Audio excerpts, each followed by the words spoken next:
ശ്രീ ലളിതാ സഹസ്രനാമ സ്തോത്ര പഠനം ഭാഗം 63.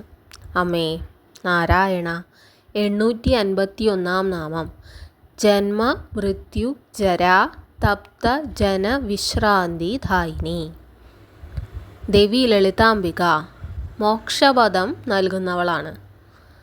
ഈ മോക്ഷപദം നേടുന്നതിലൂടെ നാം എന്തിൽ നിന്നൊക്കെയുള്ള മുക്തി നേടുന്നു? ജനന മരണങ്ങൾ, വാർദ്ധക്യം എന്നിവയിൽ നിന്നുള്ള മോചനം കൂടിയാണ് ദേവി നൽകുന്നത്.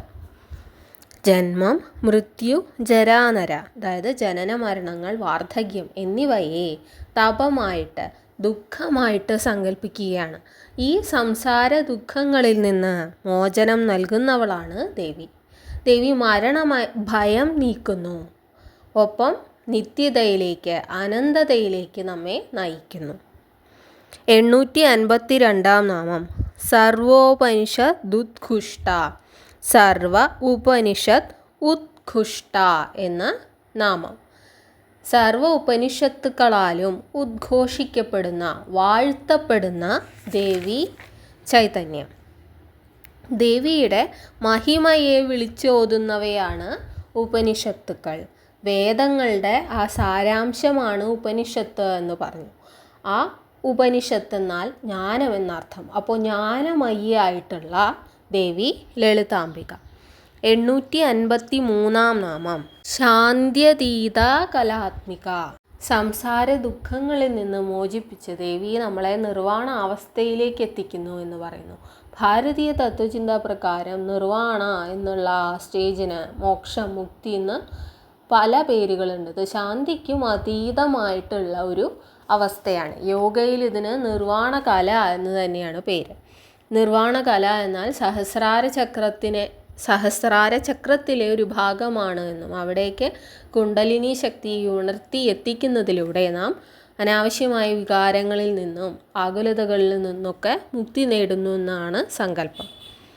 ഈ നിർവാണ കല സ്വായത്തമാക്കിയിട്ടുള്ള ദേവി ലളിതാംബിക. ഈ നിർവാണ അവസ്ഥയിൽ നമ്മൾ പരിപൂർണമായ ശാന്തി, സ്വാതന്ത്ര്യം, അനന്തമായ ആനന്ദം, കർമ്മബന്ധങ്ങളിൽ നിന്നുള്ള മോചനം, സംസാര ചക്രത്തിൽ നിന്ന് തന്നെയുള്ള മോചനമൊക്കെ അനുഭവിക്കുന്നുവെന്നാണ് പറയുന്നത്.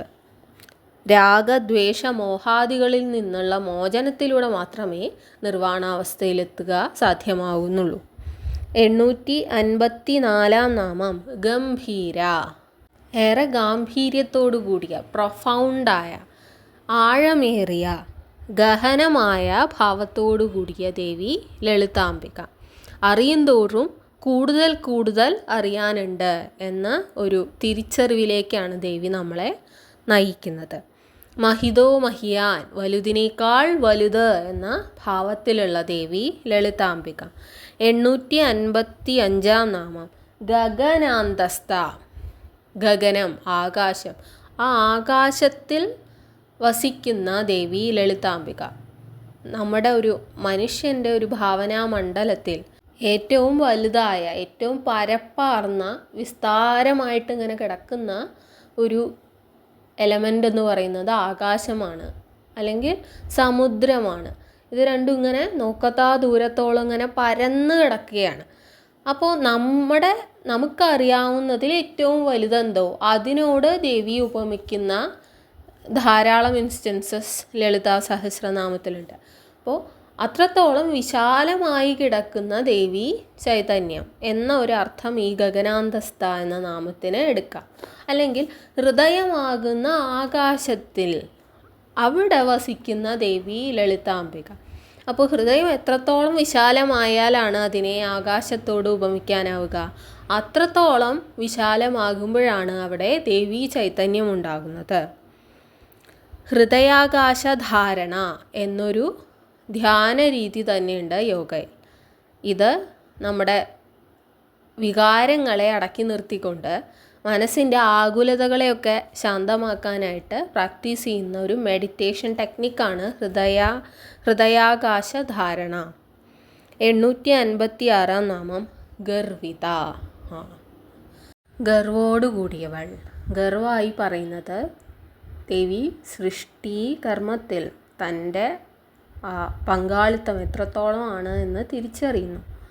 അഹം ബ്രഹ്മാസ്മി എന്ന് പറയുമ്പോൾ ആ അഹമായിട്ടിരിക്കുന്നത് ഞാനാണ് എന്ന തിരിച്ചറിവിൽ നിന്നാണ് ദേവിക്ക് ഈ ഗർവം ഉണ്ടാവുന്നത്. ഇത് കേവലം അഹംഭാവം എന്ന ആ ഒരു വികാരമായിട്ട് ഇതിനെ കുറച്ച് കാണരുത്. 857 നാമം ഗാനലോലുപ. മിക്കവാറും സംഗീതജ്ഞരൊക്കെ ദേവീ ഭക്തരായിരിക്കും. അവരൊക്കെ സ്ഥിരമായിട്ട് മൂകാംബിക ദർശനമൊക്കെ നടത്തുന്നവരായിരിക്കും. അപ്പോൾ ദേവി എത്രത്തോളം സംഗീതത്തെ സ്നേഹിക്കുന്നവളാണ്. ദേവിയുടെ ശബ്ദം കദംബവനത്തിലെ കുയിലിനെ പോലെയാണ് എന്ന് ലളിതാ സഹസ്രനാമത്തിൽ തന്നെ പറയുന്നുണ്ട്. വാണീ ദേവിയായിട്ടുള്ള ദേവി ലളിതാംബിക ദേവി ഗാനലോലുപയാണ്. ദേവിക്ക് സംഗീതത്തിൽ എത്രത്തോളം താല്പര്യമുണ്ട്. ശ്യാമള ദണ്ഡകത്തിൽ ദേവിയെ ജയ സംഗീതപ്രിയേ എന്നാണ് വാഴ്ത്തുന്നത്. 858 നാമം കൽപ്പനാരഹിത. കൽപ്പനകളില്ലാത്ത, കൽപ്പന എന്നാൽ സങ്കല്പ ലോകത്തല്ലാത്ത, പരിപൂർണമായി യാഥാർത്ഥ്യത്തിൽ ജീവിക്കുന്ന ദേവി ലളിതാംബിക. യാഥാർത്ഥ്യമായി ഇവിടെ പറയുന്നത് ബ്രഹ്മത്തെയാണ്. മായയിൽ നിന്ന് പരിപൂർണ മുക്തി നേടിയിട്ടുള്ള യാഥാർത്ഥ്യമാകുന്ന ആ ബ്രഹ്മത്തെ അറിഞ്ഞ ദേവി ലളിതാംബിക. 859 നാമം കാഷ്ട. സെനത്ത് എന്ന് പറയും. പരമകോടി. അതിനും മുകളിൽ ഇനി ഒന്നുമില്ല. ഒരു പർവ്വതത്തിൻ്റെ, ഒരു കൊടുമുടിയുടെ ഏറ്റവും മുകളിലുള്ള ആ തുമ്പിനെ പറയുന്നതാണ് സെനത്ത്. ഒരു പരമകോടി എന്ന് പറയുന്ന ആ ഭാഗം. അതിനപ്പുറം ഇനി ഒന്നുമില്ല. അപ്പോൾ അത്രത്തോളം ഉന്നതിയിലിരിക്കുന്ന, അതിനും അപ്പുറം ഒന്നുമില്ല എന്ന് പറയത്തക്ക വിധത്തിൽ പരമമായ ലക്ഷ്യമായിരിക്കുന്ന ദേവി ലളിതാംബികയെ വിളിക്കുന്നതാണ് കാഷ്ട എന്ന്. 860 നാമം ആകാന്ത. അകം എന്നാൽ താപം, ദുഃഖം, പാപം എന്നൊക്കെ പറയാം. അതിന് അന്തം വരുത്തുന്ന, അതിന് അറുതി വരുത്തുന്ന, അതിനെ അവസാനിപ്പിക്കുന്ന, അതിനെ ഇല്ലായ്മ ചെയ്യുന്ന ദേവി ലളിതാംബിക. ഭക്തൻ്റെ ഏത് തരത്തിലുള്ള ദുഃഖത്തെയും ഏത് തരത്തിലുള്ള ആകുലതകളെയും നീക്കുന്ന, അതിന് അറുതി വരുത്തുന്ന, അതിനെ തൻ്റെ ആയുധങ്ങൾ ഉപയോഗിച്ച് അറുത്ത് കളയുന്ന വിധം ആ ഭാവത്തിൽ നിൽക്കുന്ന ദേവി ലളിതാംബിക. ദേവിയെ അകാന്ത എന്ന് വിളിക്കുന്നു. ഇന്ന് നമ്മൾ 851 മുതൽ 860 വരെയുള്ള നാമങ്ങളാണ് നോക്കിയത്. നമുക്കൊന്ന് ചൊല്ലി നോക്കാം. ജന്മമൃത്യു ജരാതപ്ത ജനവിശ്രാന്തിദായിനി സർവോപനിഷദുദ്ഘുഷ്ട ശാന്ത്യതീത കലാത്മിക ഗംഭീര ഗഗനാന്തസ്ഥ ഗർവിത ഗാനലോലുപ കൽപ്പനാരഹിത കാഷ്ട കാന്ത. അടുത്തതായിട്ട് കാദംബരിപ്രിയ എന്ന നാമമാണ് വരുന്നത്. നന്ദി.